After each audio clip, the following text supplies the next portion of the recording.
How we doing? How we doing? This is Destination Denver, Colorado, and today, the cost of living in Denver, Colorado. Can you afford it? Let's dive in, starting right now.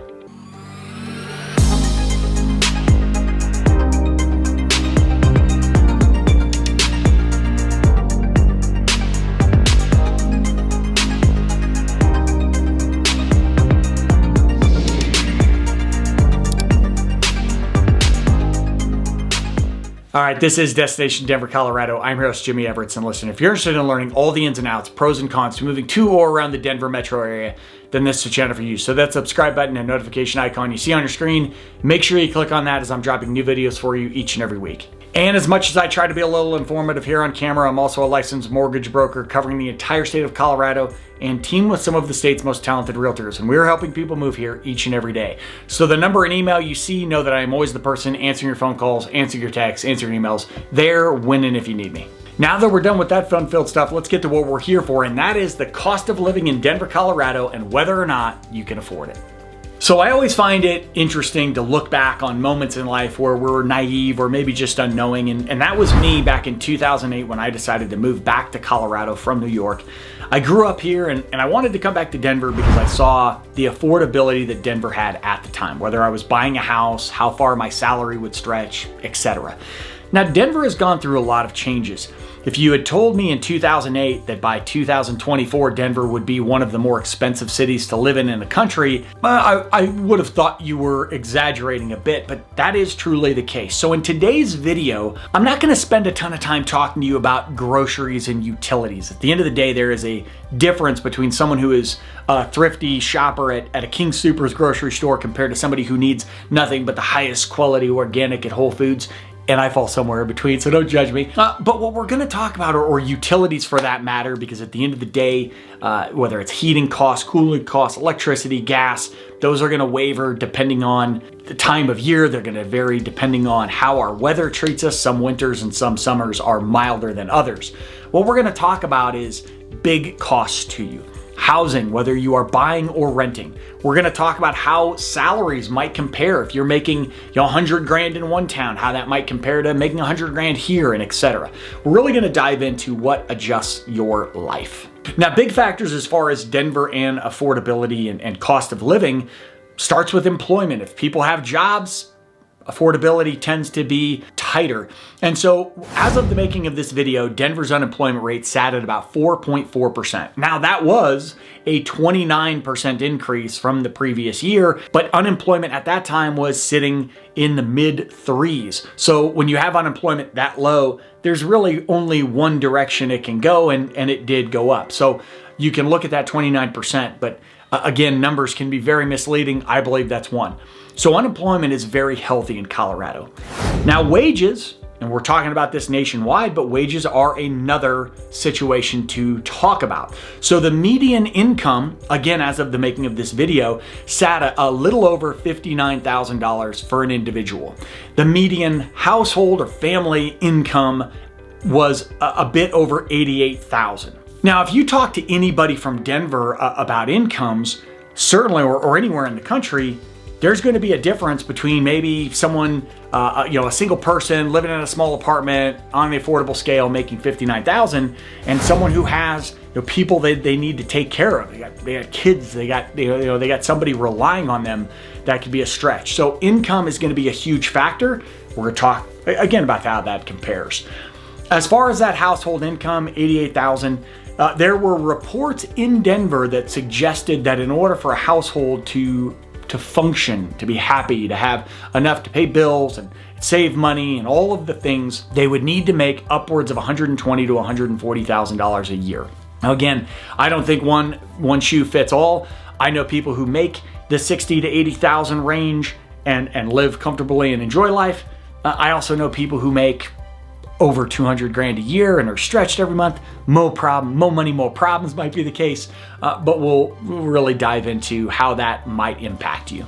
And Denver is not the only reason that people are moving to Colorado. We've seen Colorado Springs, Fort Collins, and Greeley all listed in the top 20 of that report. So you have 4 cities, or towns for that matter, in Colorado that are in the top 20 nationwide for hot markets, people wanting to move there.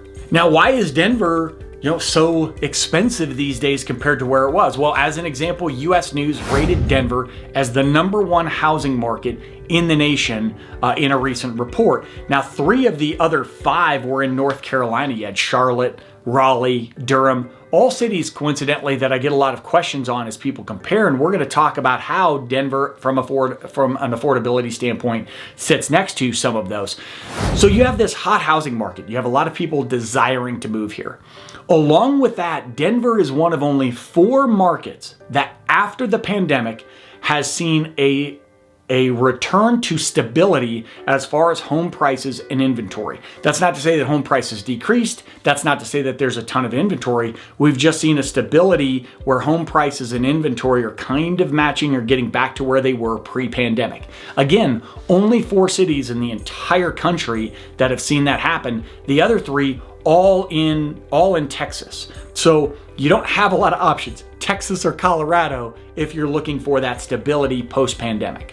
And one of the big drivers that you'll see between, again, the hot housing market, between the stability, is the fact that when people take polls, and different news centers, Empower, as an example, took a poll of professionals, people currently working, and potential retirees. And those 2 groups both rated Denver near the top of their list, if not #1, for desirable places to be. Denver has, for all the qualms that people talk about, and we'll talk about some of those negatives as well, it's still a highly desirable city because it has a lot of the amenities that people want. It's a city filled with art and music and restaurants, etc., and growing. But you also have, again, mountains right there. You're able to get into the Front Range in 15 to 20 minutes. So the things that Denver provides still make it an extremely desirable location. And those 2 groups, again, active people working, covers a lot of people, especially young professionals, and people thinking about retiring. Denver offers a lot to them, and it typically rates #1 or #2. San Diego usually the other, and I can't really fault anybody for moving to San Diego, but we'll talk about the cost of living there. So before we dive into the comparison of different cities, let's talk about affordability as far as rent and as far as buying in some of, and I'm going to give you a handful of the more popular suburbs in Denver. Not to say that I'm covering all of them, but some of the bigger. So starting northwest of Denver, we go to Arvada, Colorado, where as of the making of this video, the median list price of a detached home sat at $785,000. Now, you could get a condo in Arvada, again, at a median list price of $440,000.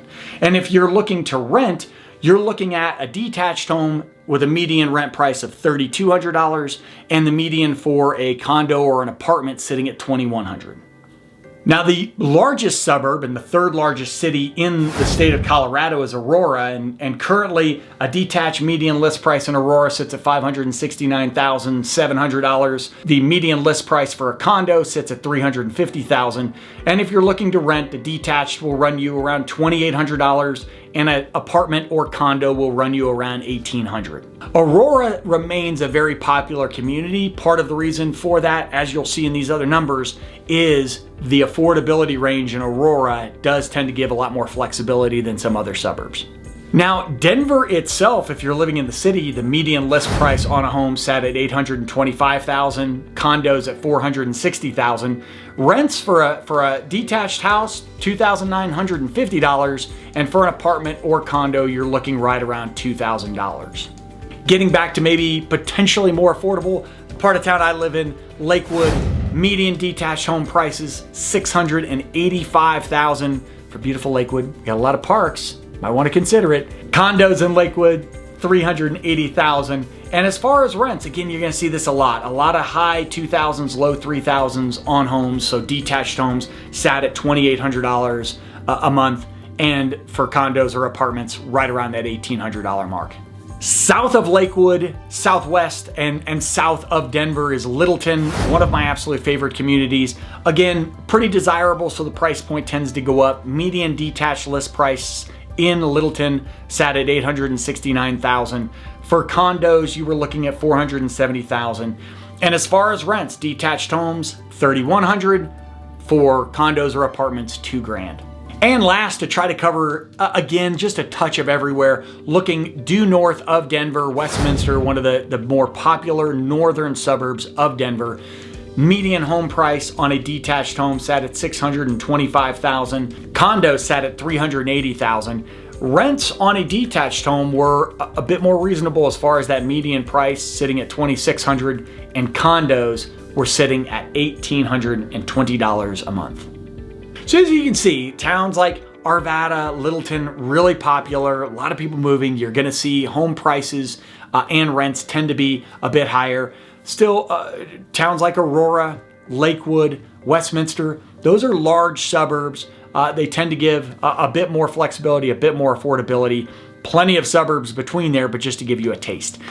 But now let's really talk about the difference between moving from one city to the other, because at the end of the day, if you're making $1 here, you need to know how far that dollar is going to stretch here. So for each of these comparisons we're gonna make, we're talking about you making $100,000 level in the current city you are in.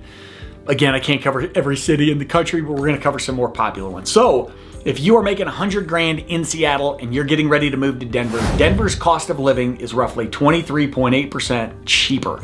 That means you would need a salary of about $76,162 in Denver to live a similar life as you do in Seattle.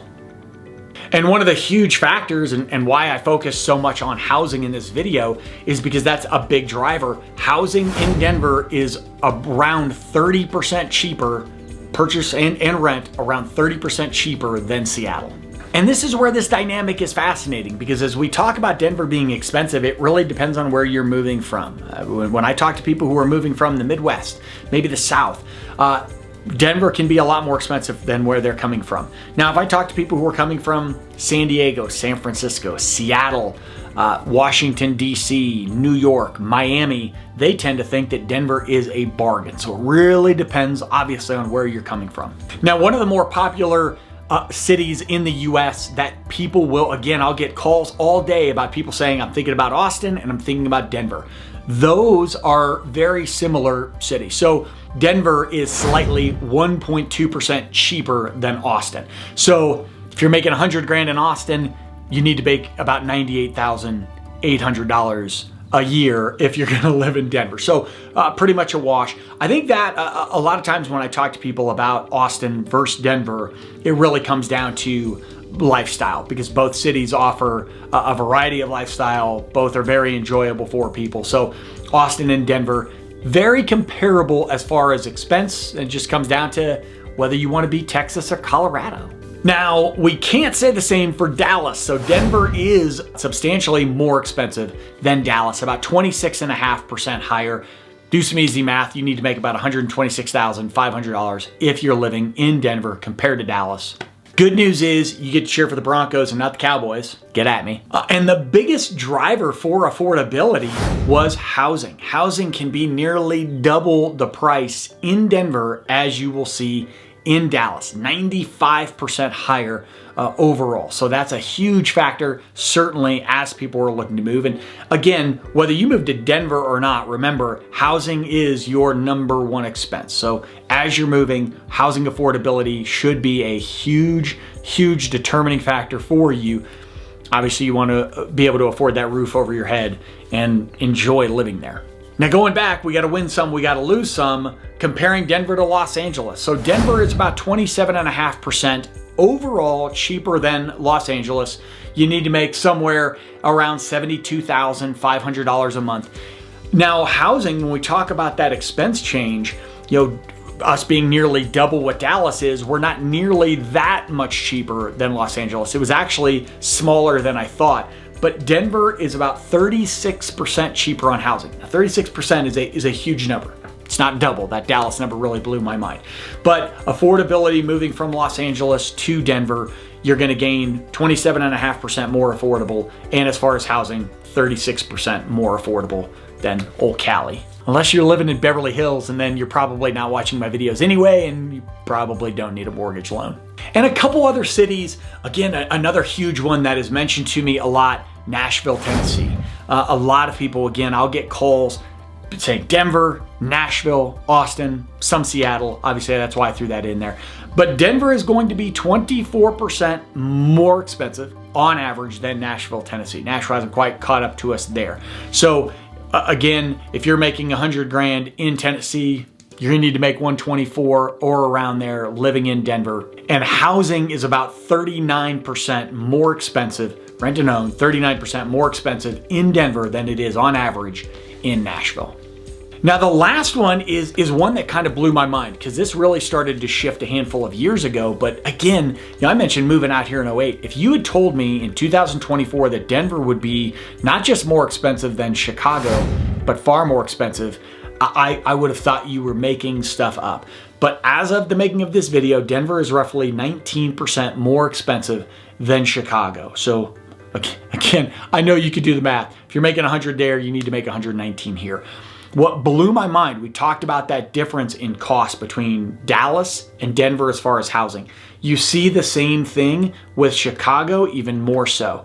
The cost of housing in Denver is roughly 102% more than it is in Chicago. Now, I will say this affordability chart doesn't necessarily take into factor ownership and property taxes. So I do see that misnomer. Home prices are far higher in Denver if you are buying. On average, they are far higher than they are in Chicago. You will see a pretty substantial difference in property taxes. So do I have most people who are buying, leaving Chicago and moving to Denver have an increased payment? Yes, even regardless of interest rates, they see a higher payment, but they do see a significantly lower property tax, so that can help in some ways.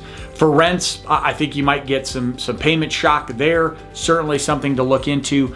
Now, interestingly enough though, when we talk about your general affordability, and when I talk to people who have moved here from these different regions, going out a night on the town, again, that's really going to depend. If you're coming from a busy city, even one that may not be the most expensive, you are probably going to see around the same bill when you get home. If you're coming from, more, a smaller town or something that's a little, less chaotic, if you will, odds are you are going to see an increase in that bill. You finish at a restaurant, you finish at a bar, you go to a show.